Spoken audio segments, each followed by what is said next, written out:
Salut. Salut. Ça va? Belle balade? Oui, la balade se passe bien, hein, nickel. Hein. Mais dis-moi, tu vas où comme ça? Bah, je fais une petite balade de 4-5 jours dans le coin, je me promène. C'est chouette par ici. Ah ouais, quand même, 5 jours. Mais tu fais comment pour dormir? Tu dors en refuge, c'est ça? Non, pas de refuge. Non, je dors dans la nature. Hein. J'ai tout dans mon sac, là. Nickel. Ah, t'as tout dans ton sac, là? Bah, j'ai mon abri, mon duvet, de quoi manger. J'ai tout ce qu'il faut, là. Hein. Pas de souci. Mais attends, dis-moi. C'est pas un peu dangereux, là, de partir avec un sac léger comme ça en randonnée?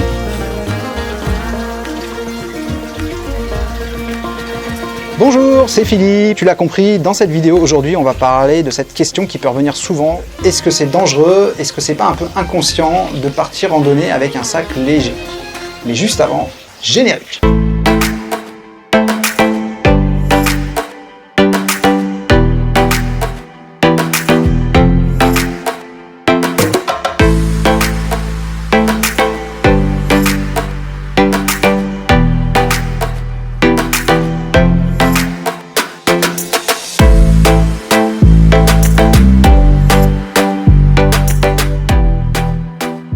Petite parenthèse, si tu regardes cette vidéo, c'est probablement la première vidéo que je vais mettre en ligne sur ma chaîne YouTube.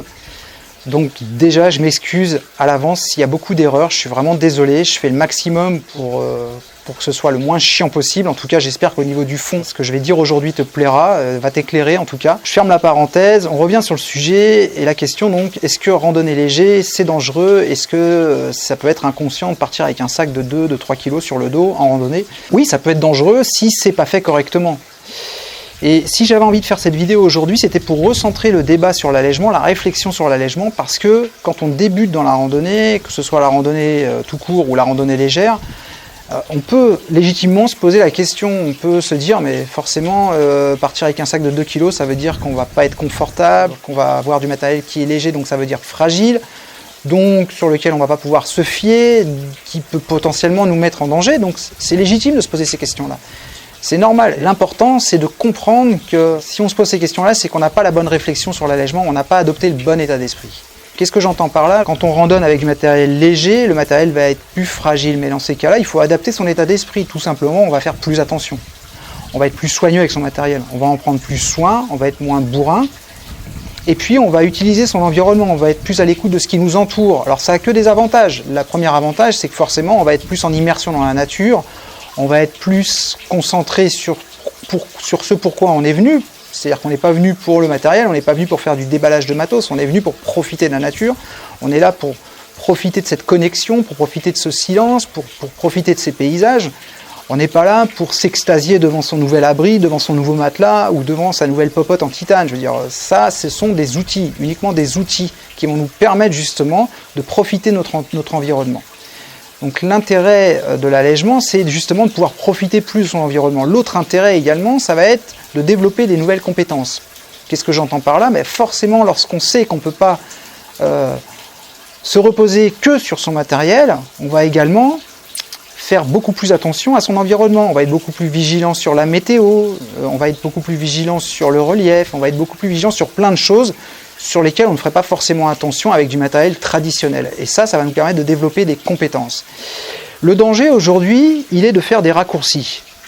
Alors qu'est-ce que j'entends par raccourci? Mais quand on débute dans la randonnée, et quand on voit par exemple sur une chaîne YouTube un gars qui part randonner pendant un mois et qui fait 1500 km avec un sac de 2 kg ou 3 kg sur le dos, il est tentant, quand on n'a pas l'habitude, de se dire « Ah bah tiens, je vais regarder un petit peu ce qu'il a dans sa liste et puis je vais acheter plus ou moins le même matériel. » Si on a le budget, c'est pas compliqué, hein, on reprend les marques, on fait des recherches sur internet et puis on se fait une liste à 2 kg et puis voilà, c'est réglé, le tour est joué, ça y est, on est devenu un randonneur ultra léger.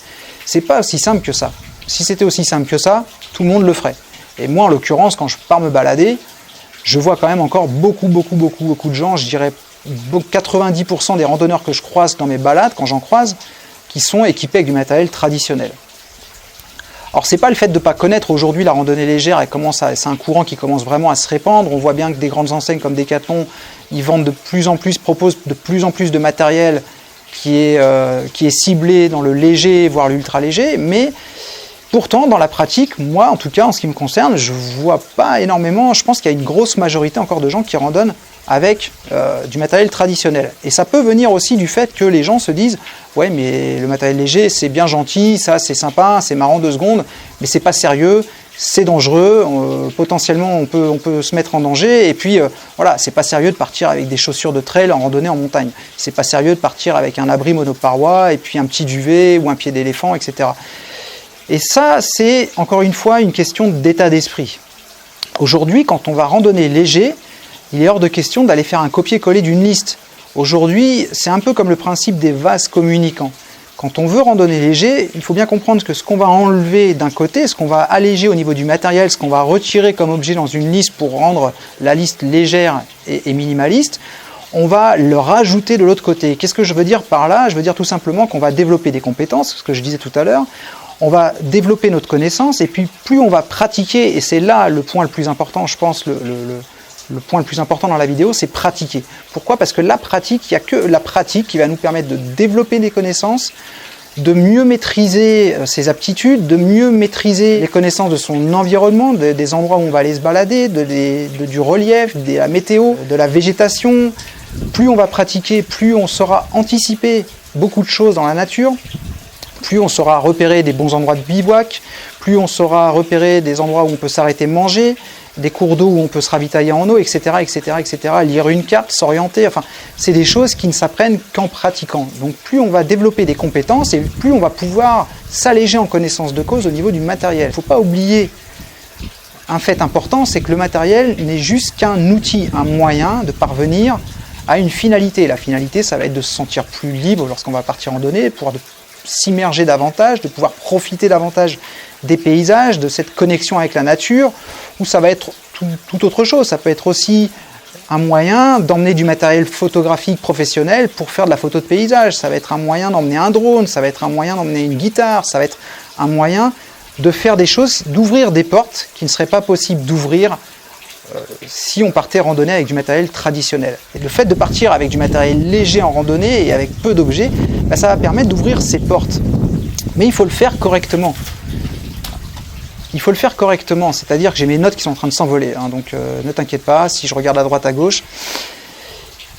Le faire correctement, ça veut dire justement ne pas faire de raccourcis, ne pas aller copier-coller une liste de quelqu'un, parce que il n'y a pas, encore une fois, de liste de matériel idéal. Il n'y a pas de matériel idéal. Oui, on peut avoir le matériel le plus léger possible, mais est-ce que le matériel le plus léger possible, est-ce que l'abri le plus léger possible, est-ce que le duvet le plus léger possible, est-ce que le matelas ou le sac à dos ou ce que tu veux le plus léger possible, ce sera forcément le meilleur matériel à emporter? Pas forcément. Le matériel le meilleur pour toi ou pour moi, ce sera le matériel qui sera le plus adapté à mes besoins, à tes besoins, à ton environnement, à ta connaissance de toi, à tes aptitudes, à ton expérience et à ta pratique. Il y a autant de matériel qu'il y a autant de pratiquants, de randonneurs que d'environnement. On ne va pas prendre par exemple le même matériel pour aller randonner en hiver en Écosse ou en Islande que dans les Alpes du Sud où je suis moi par exemple en été. C'est évident, le terrain n'est pas le même, la météo ne sera pas la même. Les températures ne seront pas les mêmes, il n'y aura pas la même humidité, donc on va adapter son matériel en fonction de là où on va aller pratiquer sa randonnée, et puis en fonction aussi de ses connaissances, de son aptitude. Plus on va pratiquer, et plus on va avoir une meilleure connaissance de ses besoins. Randonner léger, ça permet d'être bien, ça permet de randonner plus longtemps, ça permet d'oublier qu'on a un sac sur le dos, et puis on peut très bien aussi bivouaquer, manger, faire des pauses, s'arrêter, profiter, tout en étant confortable, tout en étant certain qu'on est sécurisé, qu'on peut compter aussi sur son matériel, mais qu'on a les aptitudes, qu'on a la connaissance et qu'on a une expérience qui permet aussi de se sentir encore plus sécurisé que quelqu'un qui va compter qu'à 100% sur son matériel et qui n'aura pas développé des aptitudes, qui n'aura pas développé des compétences, parce qu'il se sera coupé justement de son environnement, parce qu'il n'aura compté que sur son matériel à 100%. C'est important, je pense, aujourd'hui de parler de ce sujet, parce que ça permet de recentrer vraiment la réflexion sur l'allègement et de poser les bases d'un bon allègement, d'un allègement sain, et de montrer qu'on peut très bien randonner de manière légère, tout en étant confortable, tout en étant sécurisé, tout en profitant à 100% de son environnement. Et c'est là le plus important finalement. On n'est pas venu randonner pour le matériel. On a du matériel qui va nous permettre de profiter au maximum de notre expérience de randonnée. Et c'est important de bien comprendre ça et de ne pas faire ces raccourcis qui peuvent être dangereux. C'est compliqué de ne pas être aussi obsédé par le matériel, mais il ne faut pas perdre de vue que le matériel, ça reste un outil et que le matériel, c'est pas le plus important. Ça va nous permettre de faire des choses, mais que développer des compétences, développer des connaissances, développer sa pratique qui va nous permettre d'avoir une bonne expérience et qui va nous permettre de justement savoir si telle ou telle chose on peut ou pas s'en passer, ben c'est ça le plus important. Je terminerai cette vidéo par une question: est-ce que ce ne serait pas plutôt de randonner avec un sac lourd qui serait dangereux? Est-ce que ce ne serait pas plutôt de randonner avec des chaussures hautes en montagne qui serait dangereux? Je pose la question, elle est légitime parce que je prends l'exemple des chaussures tout simplement. Aujourd'hui, quelqu'un qui n'a pas l'habitude de marcher en montagne, il va dans un magasin de randonnée, on va forcément lui conseiller, la plupart des vendeurs vont lui conseiller des chaussures en cuir tige haute qui font 2,5 kg la paire, des vraies enclumes. Sauf que ce qu'on ne lui dit pas, c'est que le fait de porter des chaussures comme ça, sa cheville ne va pas se muscler. Et forcément, le maintien ne se fera que grâce à la chaussure. Et puis, les sensations ne seront pas les mêmes. Et surtout, il va falloir les porter, ces 2,5 kg. Alors qu'à l'inverse, quelqu'un qui va commencer sa pratique, qui n'aura pas forcément l'expérience, et qui va commencer sa pratique en utilisant des chaussures de trail, par exemple, qui seront 4 fois plus légères, en pratiquant à la journée, voire au week-end, pendant quelques mois, va développer une aptitude, va se muscler les chevilles, il va apprendre à marcher sur des pierriers, sur des sentiers techniques avec des chaussures basses, et va développer un maintien de la cheville qui va lui permettre de se passer de chaussures hautes. Et au final, cette personne-là va pouvoir randonner avec 500 ou 800 grammes au pied, et ça va complètement lui changer la vie au quotidien, avec des chaussures légères que s'il avait des enclumes de 2,5 kg au pied. Et croyez-moi, je suis passé par là, je sais ce que c'est. Marcher 20 km avec des chaussures qui font 800 grammes ou 1 kg chacune, et des chaussures qui font 300 ou 400 grammes, c'est le jour et la nuit. On a des sacs à dos qui pèsent plus lourd, avec armature, que certaines listes complètes, y compris le sac à dos de certains randonneurs. Moi, aujourd'hui, mon sac à dos doit faire dans un petit peu moins de 3 kg, tout compris. 2,8 kg ou 2,7 kg au minimum, avec ce que j'emporte pour un week-end ou pour une semaine ou pour 10 jours. Il y a des sacs à dos qui font plus que ce poids-là, qui font près de 3 kg. Donc ça parle beaucoup quand même. On se dit, mince, juste le sac à dos, déjà, il pèse plus lourd que tout mon matériel. Et forcément, ça, sur le long terme, ça se paye. Sur les articulations, sur le dos, sur la santé. Et puis, sur aussi le danger que ça peut représenter en randonnée. Et je reviens à ma question, à ma conclusion.